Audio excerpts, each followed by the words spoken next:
Number 1. Telescope. I lived in this poor area in southern rural Ohio for a period of time when I was younger. I think, if I recall correctly, I was 13 at the time. There weren't a lot of houses in the area, and the ones that were there were situated in different places on a series of hills. One thing that I always thought was really neat was how the houses were on hills facing each other, and you could see them, but they were sort of far away. While we were there, I was very interested in astronomy. For my birthday, I got a really small telescope. It wasn't that powerful, and you couldn't really see anything better in the sky than you could normally, but I still enjoyed it. But when I was bored, I learned that I could do a little something more with the telescope.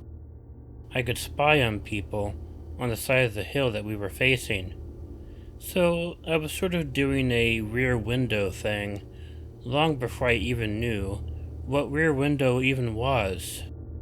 During the summer of that year, I spent way too much time doing this too. My other siblings were more the outdoor type than I was, so they were usually off with their friends doing things outside. I was always the one who had problems making friends though, but that didn't really bother me either. I actually preferred to stay indoors, in my room, and to do things on my own. I should probably mention before I go on that I wouldn't do something like this nowadays.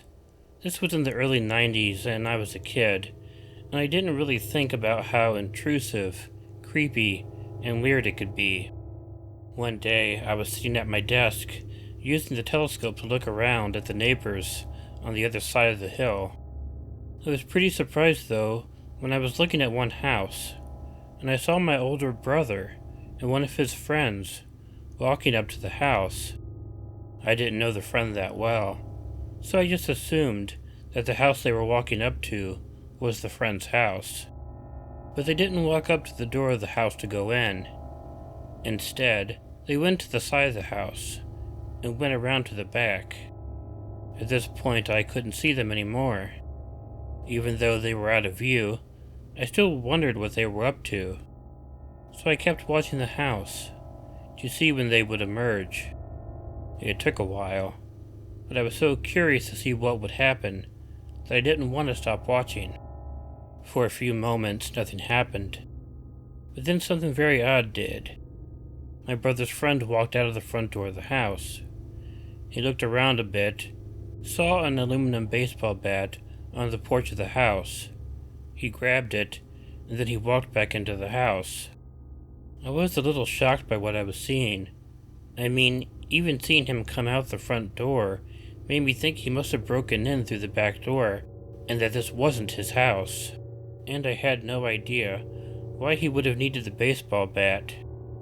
I just kept watching out of my telescope, knowing that from how far apart all the houses on the hill were, I was likely the only one seeing this. And I had no idea what to do about it. After a while, though, my brother and his friend came out of the house. They were carrying some items, including the baseball bat. I watched, and they went and threw the bat down the side of the hill. Then, they got into a truck that was in the driveway and they drove off. I went out to my parents and told them what I had seen. They really didn't believe me, but I insisted that I had seen it. So even though it took a while, my dad wouldn't call the police, but he decided he would go to the house and see what happened.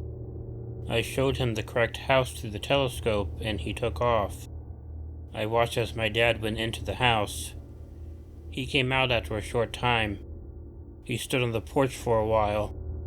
I didn't know what he was up to, but I watched him stand there, as if he was waiting for someone. Turns out he was. He was waiting for the police, who arrived, and I saw them talking to him. And right then, I heard the door to the house open. I heard my brother's voice talking to someone, and they came and went into his bedroom. I stayed quiet and listened to them until they eventually left the house again. My brother and his friend were arrested. The house they broke into belonged to a guy that they bought weed from. They had met up and Something, I don't know what, went wrong in their transaction, so my brother and his friend beat the shit out of the guy and robbed him. The guy lived, thank God, but he was pretty severely beat up. My brother and his friend actually didn't get into as much trouble as you might think, likely because of their ages, but they were both on probation for quite a while. What scared me the most, though, is wondering what my brother would have done if he had walked by my room and saw me looking over in the direction of that house through my telescope.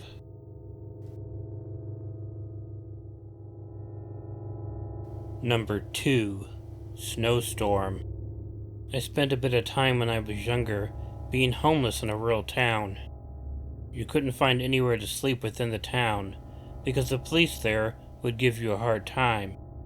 So although I could wander around the town during the day, I had to go somewhere else during the night. This wasn't really a big deal, however, as there were plenty of hills and forests just outside of the town. I had picked an old tent out of someone's garbage once, so I set it up in the woods outside of town. It was decent protection against the winds and against the rains, but of course during the winter, it was nothing against the cold. I had blankets to help out with that, and I lived in an area that was hot or warm for most of the year. But for a couple months, it could get really cold, and those were always the hardest times out there being homeless. Occasionally there would be someone who was homeless too, who would be around me. I was always nice to them, knowing that they were in the same mess that I was. The tent could definitely hold 2 people, and the people would come and go. When this happened, I was by myself, and it was a very cold night that I could tell was going to be rather harsh. Those times when you can realize that there was a snowstorm on its way, I am sure you know what I mean. This was one of those times. It was during the day and I could see it in the clouds. Also in the town that I was in, there was a tendency for everyone to crowd the stores when the snowstorm was coming in order to get as many supplies as they could. And I spent that day in town. I could see that this was clearly happening. I had a little bit of money, so I got a few small things to take back to my tent with me. I got some food from the Dollar Tree that I hope would last me a few days in case it was difficult to get around after the storm. It was already snowing by the time I had everything, and quite a bit more before I made it back to the tent. The storm wasn't just snow. It got really cold out there that night, and the wind was pretty bad too. My tent was being battered by the wind, and I was hoping my best that the frail thing would be able to last through the storm. The strong gusts of wind that were blowing everything around were also very loud, being the only sound that I could hear. Fortunately for me, though, I've always found the sound of wind to be very comforting, so it helped to relax me. I had a flashlight that I would use when I needed light, but I didn't want to waste the battery, so I just got myself all bundled up in my blankets and tried my best to just listen to the storm. Because of the darkness and the storm noises, even though I was pretty cold, I was able to drift off to sleep at some point. When I woke up, I wasn't sure what had woke me up at first. It was still sometime during the night. The storm was still raging on outside, just like it had been when I fell asleep. I let my eyes adjust upon waking up, and what I saw definitely shocked me. I guess the front flap of my tent had been opened, and I saw this dark figure emerge, slowly, into my tent. It was this big black shadow that I couldn't make out who it was. Before I could do anything, the figure grabbed my leg. I tried kicking at it, out of instinct, but it didn't let go. It began pulling me out of the tent. It only had a hold on one of my legs, so I kept trying to kick it with the other leg, hoping that it would let go of me. However, it just kept swatting at that leg when it was kicking, and still trying to pull me out. Frantically, I tried grabbing for something, and I did get what I was looking for in my grip when I was pulled halfway out of the tent. I took it. It was a knife I kept for protection, in case you were wondering, and stabbed several times at the arm that was pulling me out of the tent. I actually got him at least 3 times before he finally let go.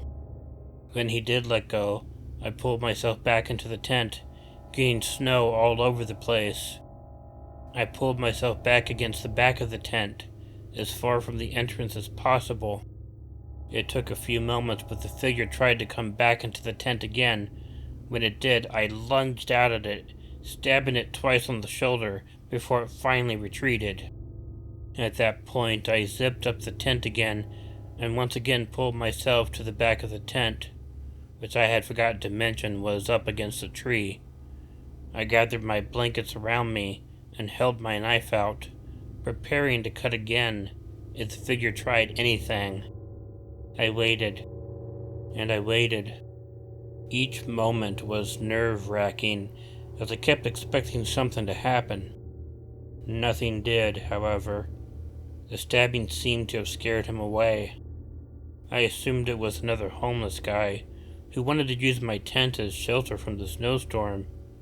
But later, when I came across other homeless guys in the area, I never found out any who had suffered any knife wounds. Plus, he hadn't looked familiar to me, even though I hadn't been able to see any of his features in the dark. I never found out who he was. Number 3. Camping. Several college friends of mine decided to go on a camping trip after we had completed our finals. We went to an area that was known for its campgrounds. You could hike out and find different camping areas, and although it was a popular camping area, you could easily not come into contact with any other campers. We rented a certain spot on a map that had a nice circle for us to put our tents up in around a campfire. We were planning on staying out there for a whole week. None of us had been camping very often, so we were bound to do some really stupid things. But it was nice being out there on the countryside like we were. I'd never been out like that before, that far away from society, and I found myself really enjoying it. After about 3 days there, we had cooked some late dinner and sat around the fire drinking and telling stories. I went to bed a lot earlier than everyone else. I couldn't hold my beers as easily as they did, so I retired early to my own tent, and I fell asleep rather quickly. I was woke up sometime later by what sounded like a scream coming from outside of my tent. I had no idea how long I had been asleep, but it woke me right up. I decided to get out of my tent and see what was going on. I guess 2 of our friends had stayed up later than everyone else, a girl and a guy. The girl kept saying that she saw some guy standing out in the woods watching her. The guy that she was up with hadn't seen anything and was doing whatever he could do to get her to calm down. It was odd, and 2 of the guys went out to look and see if there was indeed anyone out there. I stayed and tried to help calm my friend down. Before the 2 guys came back, I heard her scream again, and she began pointing out in the woods. When I looked out there, I saw at least 3 figures standing in the woods, shrouded in darkness. They looked like they were wearing dark clothes and some sort of dark masks on their faces as well. They weren't standing together, but at different spots outside of the circle of tents. It only took them a moment after I spotted them that they turned and ran off into the woods. Soon after, the 2 guys came back. They had seen the figures running and even tried chasing after them for a moment, but found it difficult to in the dark of the night. They had to give up and eventually come back. What was scary was not just how they were dressed, but how they behaved. I mean, they seemed like they had been watching us and we had no idea why. But also, if they ran when my friend screamed at them, it made us think that they were up to no good. You know, they were up to something they could only get away with if they remained in the dark and undetected. The rest of the night was hard to sleep, and someone kept watch at all times. Nothing happened. The following day, those two guys went to report it to the people running the campground. Now, we did end up staying for the rest of the time, but it was scary each night, expecting those guys to return. We had no way to identify them, and no way to know what they were up to.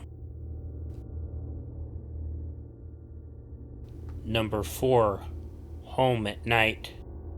My parents got divorced when I was really young.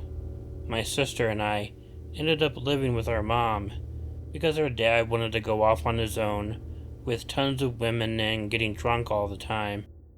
My mom had to take whatever job she could, often leaving us with our grandparents when we were really young. However, we also ended up moving from place to place quite a lot, and there were times when it wasn't feasible to get us to our grandparents' house.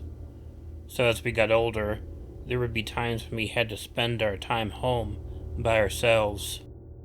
The places that my mom would get for us to live in were normally out of town, out in the country places. They were much cheaper than living in town. We lived in a few different hollers, thinking back on those sort of times. Many of the early places didn't even have inside bathrooms. Of course, by the time I was 10 and my sister was 8, we did have homes with bathrooms in them.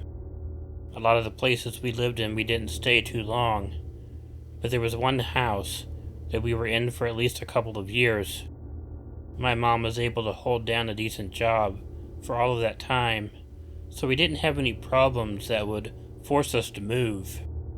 Of course, we didn't have anyone who could babysit us, so we always spent that time at home by ourselves. The school bus let us off on one fall day, and we walked down the road to the house. There were some other houses and kids in the area, but none that we knew very well. They were only boys, so my mom didn't want us playing or interacting with them. We only talked to them a little bit as we walked home from the bus. Our mom was always late on these nights. She was a waitress at a bar, and there were always a lot of people getting drunk at the bars, so she would always be late. So as usual, the two of us just remained in, and we had to take care of ourselves. It was dark, and we were listening to the radio. We didn't have a TV. That was when my sister thought she'd heard something. She told me that she heard some noises coming from by the kitchen, which was at the back of the house. I was 13 years old at the time, so I was still a bit frightened by things, but I decided to go and see if there was anything in there. I turned on the kitchen light in time to see that there were two boys at the back kitchen door. I could see them through the window, but they were breaking into the house. They managed to get the storm door open right as I had come into the kitchen. I only had a few moments to turn around and run and get my sister to run with me to our bedroom. We did so, and we locked the door behind us. We hid under the bed while listening to what was going on in the house. It sounded like the boys were knocking things over and a few things were breaking. I couldn't tell what they were doing, but it seemed like they were looking for something. We were sure at one point we heard them go into our mom's room, which scared me because I knew that she kept her gun in there. It took a while, but soon they eventually came over to our bedroom door and tried to open it. When they couldn't, they began taunting us and telling us to open the door. They also tried pounding on the door and yelling at us, threatening us by telling us all sorts of terrifying things. But fortunately the boys weren't very big, and obviously weren't strong enough to break down the bedroom door, which was much more solid than the kitchen door, which was nothing but an old storm door. The two of us were terrified, and we kept expecting the boys to make it through the door, but eventually they gave up. I kept expecting to hear them shoot my mom's gun or something, but nothing like that happened. There were more noises out there, but the two of us didn't do anything. Even when it eventually got quiet outside, we didn't leave the room. We kept in there. under the bed for hours until my mom eventually came home. The boys likely knew that she was out every evening, and that was why they broke into the house. I'm not really sure what happened to the boys or if anything even did. We had to spend a lot of time home by ourselves, even when we moved again, and it was terrifying. To this day, that break-in really scares me when I'm by myself.